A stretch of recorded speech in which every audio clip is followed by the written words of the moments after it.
Alright, padong ta diri sa Carmen Rata. So natay ayon nga bios aircon problem. Let's go Carmen. Bios, where are you? Tay bios na. Dili bios. Sin. So ayan sila dito.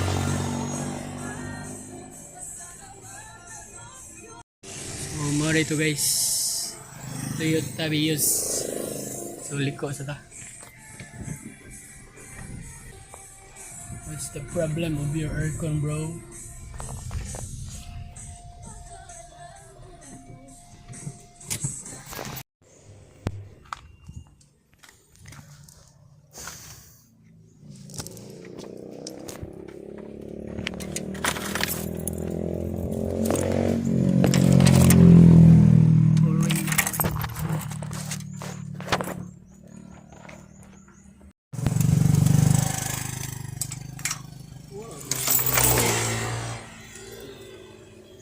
Basa.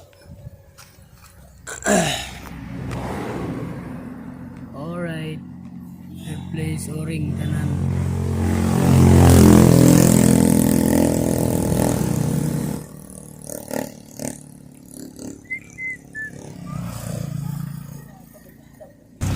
So lahat pinalitan natin ng o-ring. Compressor dalawa. Dito dalawa. Grabe yung leak, daming leak. 1 week lang. Wala nang lamig. So dito rin. So pag wala pa rin to.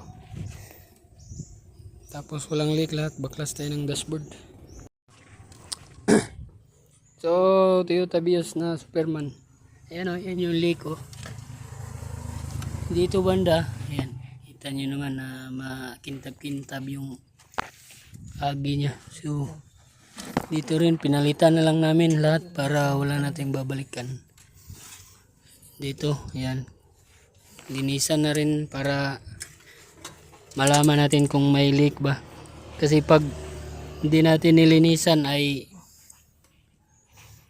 hindi natin ma-identify kung may leak ba. Isa kasi yun sa palatandaan na may leak, yung compressor oil. Uteng, compressor oil na dun. Padangog. Oh. Pada ang isa.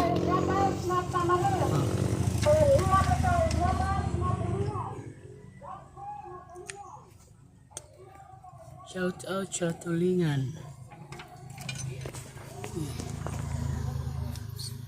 Ayos ay taod. Ayos ay taod ng kada. Okay, taod na.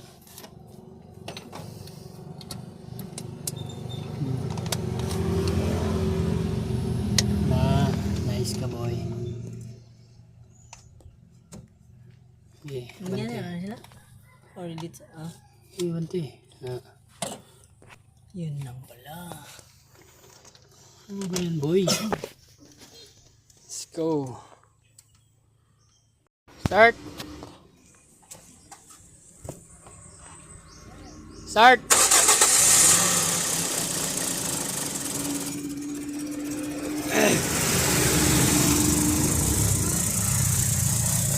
On.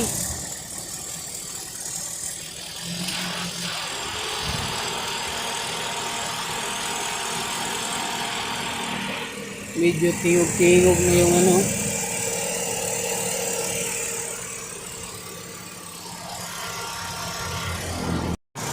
Yan. Yan, lamig na.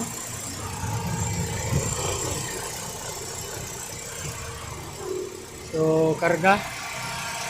Ayan, good siyang karga. Dito tayo. Ay, yan, lamig din.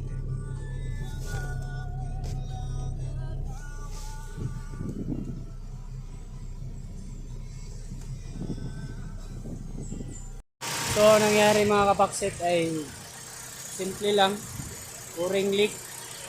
So, kahit gaano kapagaling na aircon technician, pag leak na yung kalaban mo ay mawawala at mababakjab ka pa rin sa trabaho mo. Ayan. Pinalitan na lang natin lahat ng o-ring. Para wala na tayong balikan, pinalitan na lahat. Kung sakaling mag-leak man to, ay after many years pa. Hindi agad-agad yan. So, mas maganda talaga pag binaklas ay check yung mga o-ring kung hindi na ba siya flat. Pag nag-flat na yung o-ring ay for sure magli-leak yan. Dapat mayroong ano talaga, yung parang may bundok konti. Para may ano siya. Yan, nag-trip off na. Oh. So, start ulit.